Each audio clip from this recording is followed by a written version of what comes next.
Hi guys, my name is Rafael Escalante and I'll be presenting to you guys about Dia de los Muertos, which translates to Day of the Dead. And I'll be presenting about mainly the origins, the traditions, and the main intercultural differences within this holiday. So to start off with origins, I got my information in an article titled Day of the Dead by History.com. And this tradition slash holiday could go back 3,000 years in Mexico, in which it was very common for the Aztec and the Nahuatl people to see death as normal as living. And they believed once they died, they went to Chukunamictlan, which is translated to Day of the Dead. And within this land of the dead, there was 9 very challenging and difficult levels which they had to pass for them to make it to this other place named Mictlan, which is basically the final resting spot, which they would finally die and like relax after all those 9 challenging levels.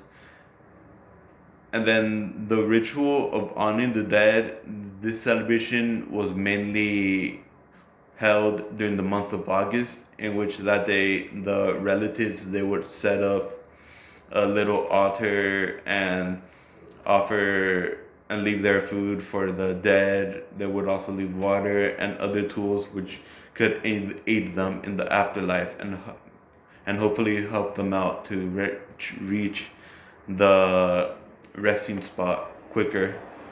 And now with about rituals, I got my information on the article titled "Exploring Mexico's Day of the Dead" by Lauren Calkin. And one main part of this holiday is setting up an altar, which is usually set up on a table and either set up on the household or at the gravesite of the dead person. And that altar would usually have like sugar skulls, an image of the dead person or dead persons, offerings for the dead people, which usually consisted of foods they like, of drinks they like, perhaps like t-shirts of favorite teams they had, jerseys, you name it. And that brings back to the next tradition of ofrendas. Ofrendas, as I named, was basically the offerings, which, as I stated before, was basically where they put it up the favorite foods, favorite drinks, perhaps an alcoholic drink, tequila, for example, a favorite sports jersey they might have had. Yeah, you name it, whatever they liked, it would usually be set up there. And for kids, it was usually normal for them like to have sweets or like little toys they used to very love during their lifetime. And that brings up to the next topic of cempasúchiles, which are basically Mexican marigolds, and they were set up in the altars because it was believed that it would help out the dead to find the altar, which would basically lead them to the land of the living and help them out to be celebrated and recognized that day. And the next topic are the sugar skulls. Sugar skulls are either normally bought or they could be made, and those just used like for decorational purposes, and they weren't really meant for be eaten, even though it might sound like it, but yeah.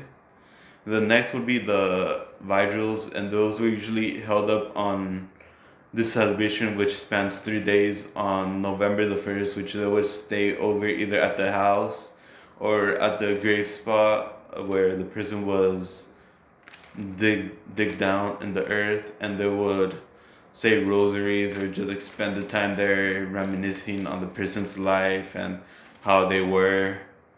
And another very popular food on this day is pan de muertos, which translates to bread of the dead. So this bread, even though it might sound kind of literal, like you might perhaps think it's like an actual bread made of the dead, it's just a bread that has like little like bone figurines on there that makes it resemble of bones, which usually have just a little hint of sugar on top, just like sprinkled just a little bit.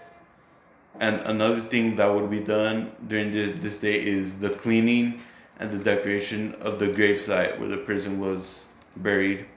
And it was important for them to, since it's a social holiday, it was important for them to maintain the gravesite clean and have it well decorated, and it was also as a sign of respect. Like, that shows that you still care for your dead people in the afterlife.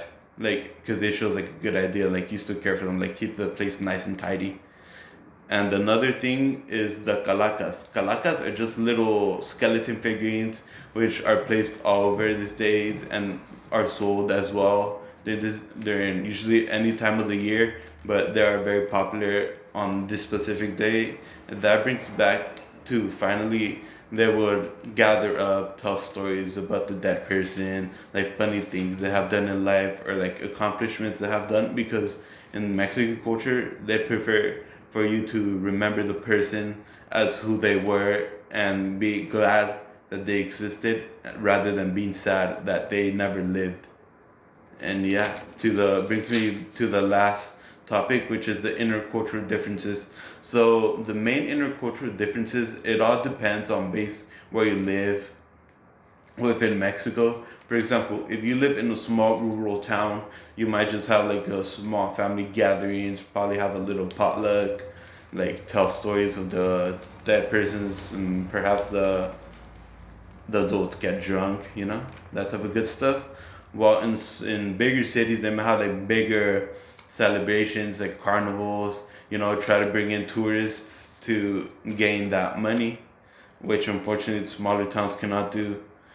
And my name is Rafael Escalante. Thank you guys for listening to my presentation. And within this presentation, I covered the origins, the rituals celebrated, and the main intercultural differences of this day slash holiday. And I know even though death may be a very hard topic for many of us, and we'd prefer to just ignore the topic and like live as happy individuals, it's death is just as normal as living. So thank you guys for listening to me once again.